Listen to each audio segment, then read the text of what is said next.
Probably trained at Oss for maybe like, I want to say, probably about 7-8 months now, and he's responded real well to just the endurance training aspect of it, and just like as far as really being here and putting his heart to it. That's what you got to do as far as getting endurance, increasing your strength, and overall just getting better as far as an overall athlete is concerned.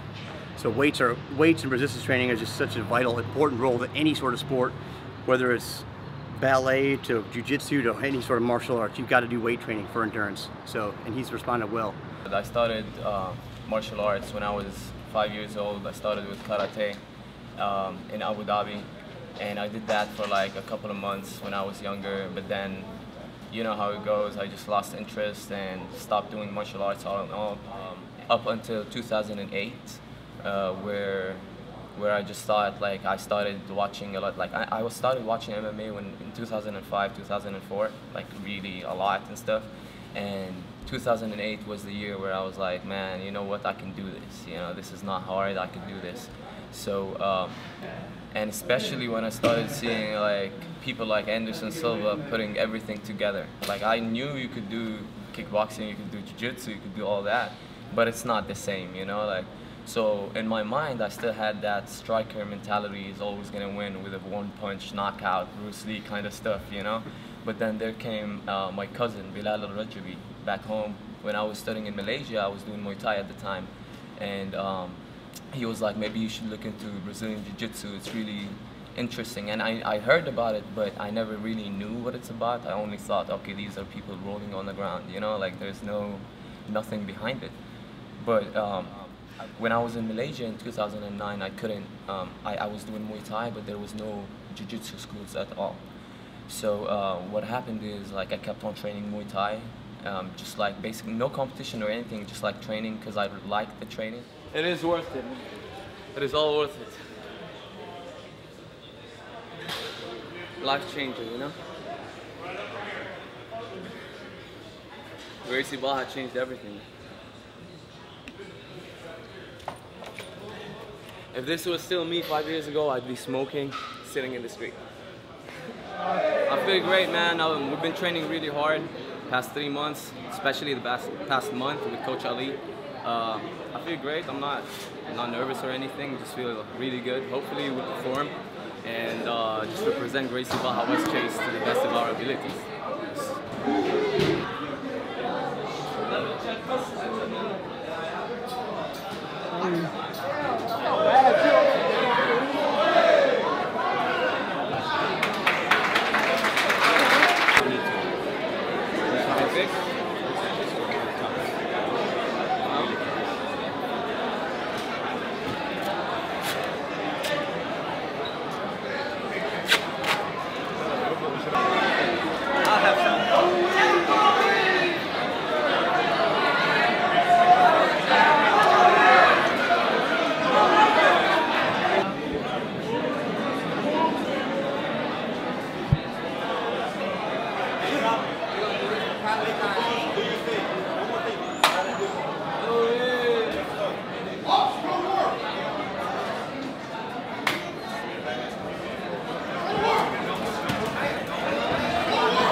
How do you think the fight went? It went good, I think. It's just the first one, so I didn't know like what to expect. It was just like I went charging it first, but then the first kick I landed with my right, I felt like I hurt it, so I started hesitating a lot. I would back off, throw jabs, single shots. What I had in mind is throwing combos, but I did that a little bit, and I tried like a karate kick. An old kick I learned when I was young, a Kyokushin kick, the suicide kick, and it didn't work, the somersault. So, but the second one, I think it landed. I landed in his body. It was a good experience overall. I'm really glad I did it, and you guys see it. I'm representing Palestine with Rami t-shirt, Rami's shorts, and I'm all busted up, but it was beautiful, man. I thank everybody for the support, and I can't wait till I compete again Jiu-Jitsu this time. I was talking to my brother back here, Bilal. He was passing by Westheimer one day, and he saw the sign for Gracie Barra Westchase. And he's like, hey man, Gracie Barra's opening a school right here. They're right next to the house, and it looks good. It looks great, you know. I'm gonna keep you updated. It was gonna open in January. So before then, before I knew which school it was, I had already sent a message to Master Draculino when I was in Abu Dhabi. And then I told him that I'm really interested in in joining Gracie Barra. It's the school I want to go to, and I'm ready to drive 45 minutes to your school to just train with you. Cause like Draculino is like a legend in Abu Dhabi. Like everybody knows Draculino, you know, here and in Abu Dhabi, in Kuwait, everywhere. So he was like, oh, champ, you're welcome to come anytime. You know how Draculino is, you know. Like he's like, you're welcome, Farah, and all that stuff. So it was like a great gesture out of him, you know. And then 2 months pass by, and then the school opens. And professor tells me, sorry, Bilal, my brother tells me that they opened and I just tried it and it's amazing. And the guy's called El Piano Malachias, blah, blah, blah, blah, blah. So I go look him up, El Piano Malachias, and he's right like a Draculino student. So I contact Draculino, like the school just opened next to my house. It's a Gracie Barra still. I'm thinking of joining it because it's right next to my house. He goes like, go ahead, it's a great school, great instruction and everything. So I did that. As soon as I got back, I reached here on the 12th of April. On the 13th, I was right here trying my first class, and I signed up the same day. And I can't remember stopping after that, you know. Maybe I've been away for like 2 months for like my brother's wedding, and then a vacation for a month.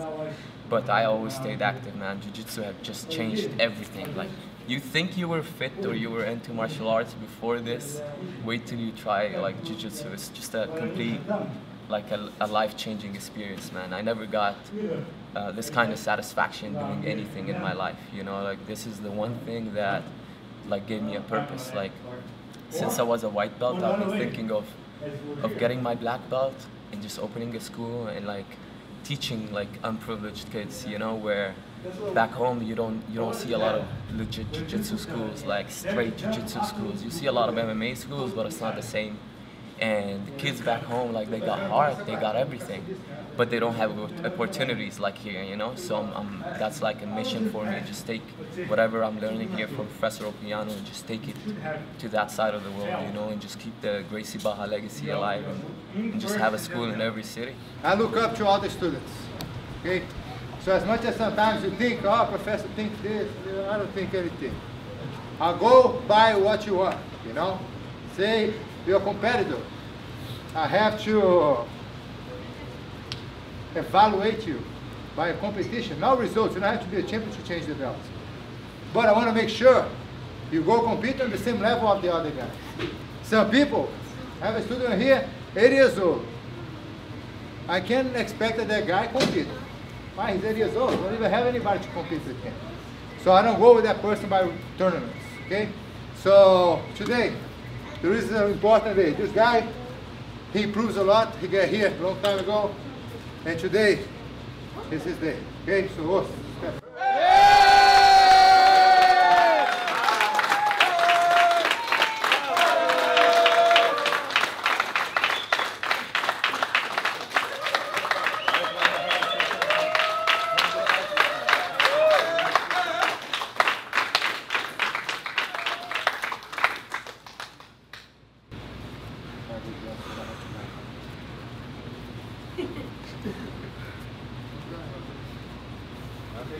Small beers. That's 2 takedowns, right? 2 takedowns. Two takedowns. Yeah, each professor 2 takedowns. Guys, respect the teammates, guys. The teammates.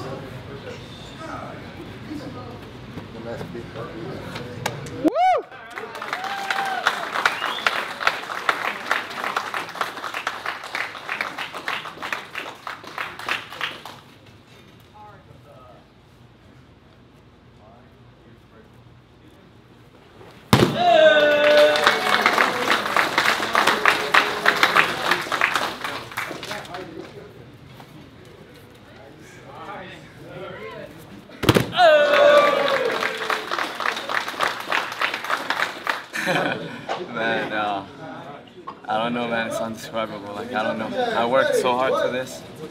since I joined like in April 2011, I've always had a dream that one day I'll be a black belt and open my own school. And it'll be a Gracie Barra, probably like somewhere else, like in the Middle East where they don't have a Gracie Barra. And like when I got my blue belt, it was just like, okay, a blue belt, you know, like it was surreal at first, but then still, like it was a blue belt, you know, I got used to it. But then getting to purple belt is like when you get advanced, you know, when you feel like, okay, you're halfway there, you either continue or you don't. And to be honest, getting the belt felt like, I don't know, man, like they got me here. I trained in the like noon class, and then they were like, oh, by the way, there's somebody coming to try out the class, a blue belt. He said like he wants to train with you and all that. So I came now, and apparently it's the belt. There's no guy to train with me or anything. So it was just, I don't know, I got the feeling, you know the feeling before you step on the mats for competition? I just got that feeling, man. When I was getting my belt, I was like breathing heavy. It was just, it's a different feeling. I mean, I've been training since April 2011, and like continuous. Even when I travel, I always train.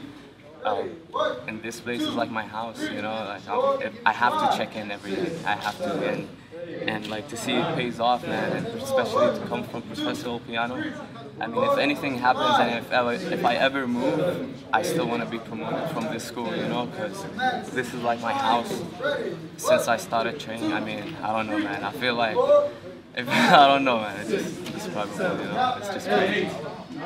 So basically, I just want to thank all my friends, all my teammates. We've been together like since day one. We all came here as white belts, and we built each other up. You know, everybody says GB Westchase is a tough school, like really hard competitors, and everybody works hard. But really, like when we first opened 3.5 years ago, Professor built it up from scratch. There was no secrets. We came from zero. Like there were like 7 people in the first picture. The first school picture, and now look at it, you know, and we all started as white belts. So to see him like move us in life, you know, and give us this push in life, and like get us where we want to be in life, you know, and like, I don't know, man, I'm getting emotional. It's just, it means a lot to me, because one day I'm gonna do the same to other people, you know. That's it. It's just crazy, man. I want to thank Professor Piano, Professor Brian, and Dracolino, and everybody that helped us throughout the years, everybody that came from the seminars, and hopefully when I get my black belt, my speed will be better and I won't be crying. Thank you guys. I just got my purple belt a week ago, and I don't know, it couldn't be better, you know. Like, it's just a life-changing experience, and whoever is out there thinking of like trying a class, don't even hesitate, man. Like, whether you're fat, whether you're skinny, whether you're like strong, whether you're not, you know, like it just doesn't matter. When you try a class, whatever purpose it is, you might be like, yeah, I just don't want to compete, I just want to do it because I like it. But then soon enough, you know, you get that spark where you go like, okay, let me just see how I do in competition. And then one thing starts leading to another, and you know, that's going to be your life. Jiu-Jitsu is going to take over. That's it. Thank you, guys.